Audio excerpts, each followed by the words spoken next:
Oke, baiklah, berjumpa lagi dengan saya Rosidi Hamzah di dalam channel YouTube Rosidi Hamzah Official. Jadi kali ini merupakan suasana yang berbeda. Kita memulai berdiskusi ringan dengan seorang konsultan hukum, Haki, yang memang sudah berpengalaman di bidang pendaftaran Haki di wilayah negara Republik Indonesia. Jadi dengan wajah yang sangat manis sekali senyumannya pada siang berbahagia ini, kita akan mengorek-ngorek mengenai bagaimana pendaftaran merek yang ada di dalam rezim hak kekayaan intelektual di negara Republik Indonesia. Selamat siang Pak Radian. Siang Pak Rosidi. Iya, makin sehat saja nampaknya. Alhamdulillah. Nah, gimana kegiatannya Pak? Lumayan berat, lumayan sibuk. Lumayan sibuk. Oke, jadi Pak Radian ini selain sebagai seorang konsultan Haki, juga aktif di dalam kegiatan belajar mengajar sebagai dosen di Fakultas Hukum Universitas Islam Riau. Oke, Pak Radian, kita mulai langsung ya. Siap. Oke, jadi di dalam kegiatan usaha, ini kan banyak para pelaku usaha ini memiliki merek. Oke, yang mana merek ini digunakan oleh para pelaku usaha ini untuk menandakan produk atau jasanya dengan yang lainnya. Mungkin Pak Radian bisa menjelaskan bagaimana pengaturan merek di dalam undang-undang yang ada di negara kita. Baik. Basicnya dulu. Iya. Basicnya itu adalah merek merupakan tanda untuk dagang. Oke.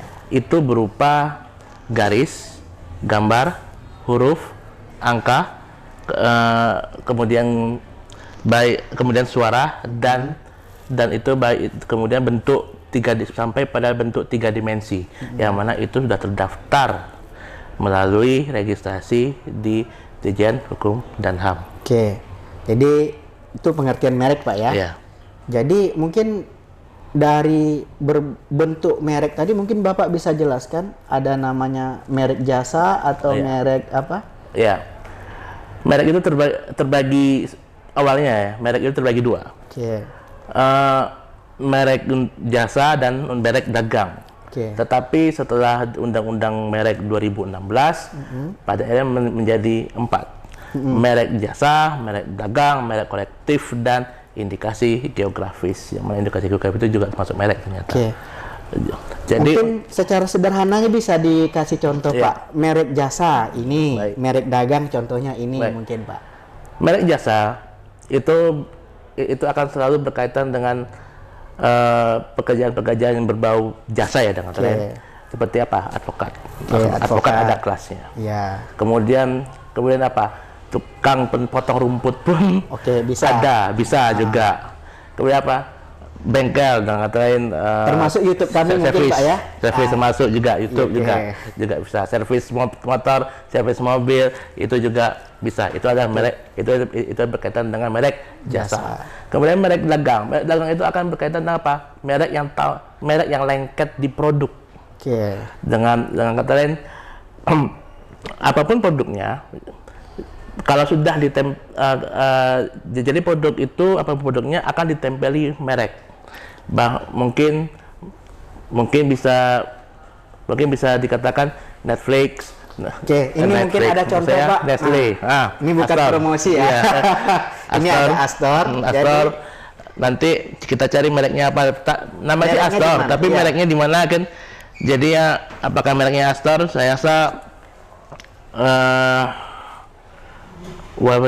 di sini, kemudian SND mahal di dia, Mayora.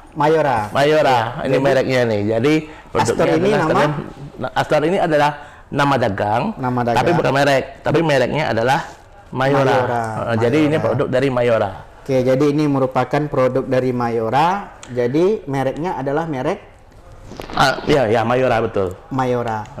Oke. Kemudian Pak Radian tadi ada namanya indikasi geografis. Indikasi geografis. Ini kan lagi ngetren sekarang ini dengan perubahannya undang-undang merek. Mungkin bisa dijelaskan Pak Radian apa itu indikasi geografis? Indikasi geografis ini lumayan unik ya. Itu berkaitan dengan produk. Atau dengan lebih banyak produk ya. Produk yang mana produk itu merupakan kekhasan suatu daerah. Oke. Bisa saja kebanyakan itu adalah kopi. Kemudian apa lagi? Kemudian kalau di Jogja Salak Pondok Sleman. Salak Pondok. Kemudian kalau di Riau kemarin yang terbaru itu sagu dari Meranti. Sagu dari Meranti. Kemudian kopi Liberica dari Kabupaten Kepulauan Meranti dari Riau, ya kan? Itu juga merupakan kekhasan dari Riau atau dengan kekhasan dari daerah Meranti itu sendiri. Jadi berarti indikasi geografis ini komunal ya, dimiliki oleh sekelompok masyarakat. Ya, dengan kata lain dimiliki oleh kelompok masyarakat yang mana didaftarkan ya, dengan kata lain sudah daftar sebagai apa? Sebagai anggota, disebut masyarakat anggota, disebut masyarakat komunal karena siapapun menjadi anggota masyarakat tersebut itu sudah mendapatkan mereknya otomatis. Oke, sekarang begini Pak Radian, apa keuntungan dari pelaku usaha ketika dia mendaftarkan mereknya Pak Radian? Keuntungan pertama bisa memperkenalkan diri. Oke, memperkenalkan diri. Kedua itu ada unsur pelindungan konsumen. Perlindungan konsumen. Maksudnya seperti apa tuh Pak Radian? Dengan kata lain konsumen bisa mengetahui dan menjamin asal muasal suatu produk. Oke, jadi jelas ya produk ini diproduksi oleh siapa. Jadi kita apabila kita memakannya tiba-tiba mati, contoh, kita bisa langsung menggugat sebab jelas produknya. Jelas produknya. Ini asalnya dari mana? Yang ketiga, yang ketiga saya memperkenalkan diri juga sebagai promosi. Promosi juga. Promosi di mana? Ini promosi ke siapa? Kemudian apa lagi? Kemudian nantinya itu bisa diketahui produknya itu asalnya dari mana. Oke, terakhir perlindungan hukum. Ini perlindungan hukum. Jadi dengan kita mendaftarkan merek kita, maka negara akan memberikan perlindungan. Hanya hukum. Kitalah yang boleh memakainya. Iya, benar. Karena merek itu ada yang dilindungi itu pada saat merek terdaftar, maka setiap orang tidak boleh meniru merek, baik itu sebagian maupun keseluruhannya. Ancamannya pidana Pak Radian ya? Ancamannya bisa pidana, bisa juga perdata dengan mensomasi. Oke. Jadi di dalam rezim merek ini kan berbeda nih dengan paten, dengan hak cipta. Jadi kapan kita mendapatkan perlindungan di dalam merek ini? Kalau dalam hak cipta kan beda. Mungkin bisa dijelaskan Pak Radian. Asas yang dianut dalam merek adalah asas first to file. First to file. Itu bisa orang yang pertama mendaftarkan. Ya, benar. Orang yang pertama yang mendaftarkan, maka dialah yang mendapatkan hak atas merek. Jadi dalam merek itu adalah orang yang pertama kali mendaftarkan. Kalau di dalam hak cipta kan bukan. Hak cipta bukan. Ketika orang menemukan, maka dia pada saat itu sudah dilindungi. Hak cipta itu bersifat otomatis. Kan dilindungi. Kalau dalam rezim hukum merek, yang mendaftarkan maka dialah menjadi pemiliknya dan diberikan perlindungan oleh negara terhadap didaftarkan tersebut. Sejak didaftarkan. Oke Pak Radian, mungkin bisa dijelaskan merek ini punya jangka waktu enggak Pak Radian?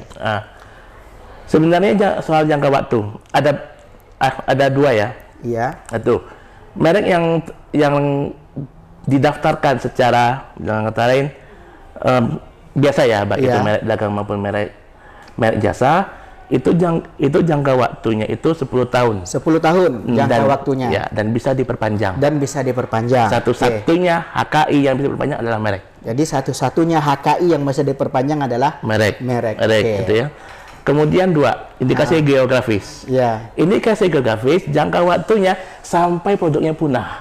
Oke, berarti lama juga Pak. Lama sekali. Sampai produknya punah. Kalau produknya punah, dah selesai. Jadi seperti itu. Jadi apa? Indikasi geografis ternyata punya apa? Punya fungsi pelestarian lingkungan. Karena indikasi geografis ini dia melekat kepada masyarakat dan dan wilayah. produk wilayah. Dan wilayah. Yang tidak dimiliki oleh wilayah yang Iya. lainnya. Kemudian Pak Radian, mungkin bisa dijelaskan karena Pak Radian ini kan sehari-hari berkutat dengan bagaimana mendaftarkan merek. Mungkin bagaimana bisalah dibocorkan kepada kami ini bagaimana cara untuk mendaftarkan merek. Mungkin secara sederhananya Pak Radian. Kalau didaftar secara individu sendiri ya, dengan kata lain, itu lumayan gampang. Dengan kata lain, paling nggak ada KTP, ada logo, kemudian ada formulir. Nah, itu saja. Itu saja. Kemudian mendaftarkan biaya pendaftaran, kemudian tinggal masukkan ke Kanwil Hukum HAM kalau di Riau ya. Kalau di bisa juga langsung di pusat, di mana langsung ke Jakarta atau bisa melalui e-filing yang mana dimiliki oleh Kanwil dan konsultan HKI. Oh, jadi bisa langsung mendaftarkan, bisa juga melalui konsultan HKI. Oke. Jadi dengan didaftarkannya merek pada suatu produk atau suatu jasa, maka ini merupakan bagian dari promosi, ya kan? Tetapi kebanyakan di dalam masyarakat kita kan masih belum paham. Terkadang mereknya hanya dipakainya saja, tidak didaftarkan, tetapi tiba-tiba dia viral, ada orang lain yang sudah mendaftarkan, maka dia nanti akan marah-marah, ya kan? Karena merek ini baru dilindungi ketika dia sejak didaftarkan di Kementerian Hukum dan HAM. Mungkin biayanya bagaimana nih Pak Radian? Bisa dibocorkan?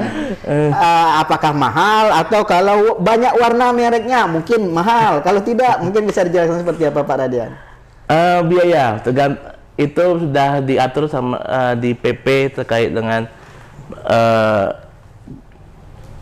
katanya pembiayaan bukan pajak ya. Penerimaan negara bukan pajak, PNBP ya. PNBP. Itu biaya merek yang normal. Itu 1,8 juta. Oke, satu merek itu pajaknya bayar ke negara, PNPB, penerimaan negara bukan pajak, adalah 1,8 juta. Jadi dengan 1,8 juta, negara akan memberikan perlindungan terhadap merek tersebut. Atau jika didaftarkan berdasarkan UMKM, mendapat rekomendasikan dari dinas terkait, Disperindak, itu biaya pendaftaran merek bisa turun menjadi 500.000. 500.000. Jadi apabila usaha yang ingin didaftarkan mereknya ini merupakan bagian dari UMKM, itu biaya cuma 500.000. Maka silakan didaftarkan para pelaku usaha supaya usaha kita ini bisa citranya itu tampil lebih profesional. Oke Pak Radian, pertanyaan terakhir nih sebelum kita ngawas ujian. Mungkin ada yang disebut dengan merek internasional ini seperti apa Pak Radian? Merek internasional gitu. Merek internasional. Baik. Daripada merek kita pada Undang-Undang Merek 2016 ini telah menandatangani atau telah ratifikasi Protokol Madrid. Oke, Protokol Madrid. Sebenarnya kita sudah punya dengan Konvensi Paris, tetapi kita ternyata tidak suka yang begituan. Kita pengennya sekaligus. Oke. Jadi Protokol Madrid ini mendaftarkan merek selain Indonesia ke negara lainnya juga. Bisa 10 negara sekaligus. 10 negara sekaligus. Bisa 10 negara sekaligus. Baik itu di Malaysia, Singapura, India, Cina dan sebagainya yang merupakan anggota dari Konvensi Protokol Madrid tadi. Jadi itu yang disebut dengan merek internasional. Oke, demikian bincang-bincang singkat, padat tetapi penuh dengan makna dengan Pak Radian Suparba SHMH.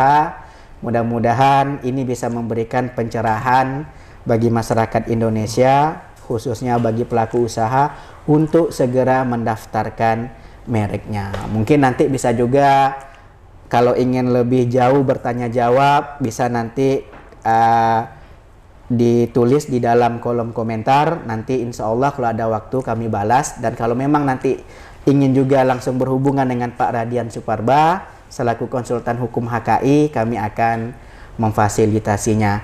Jadi demikian saja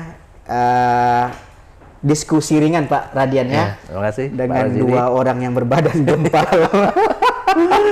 Mudah-mudahan bermanfaat. Saya tutup. Assalamualaikum warahmatullahi wabarakatuh.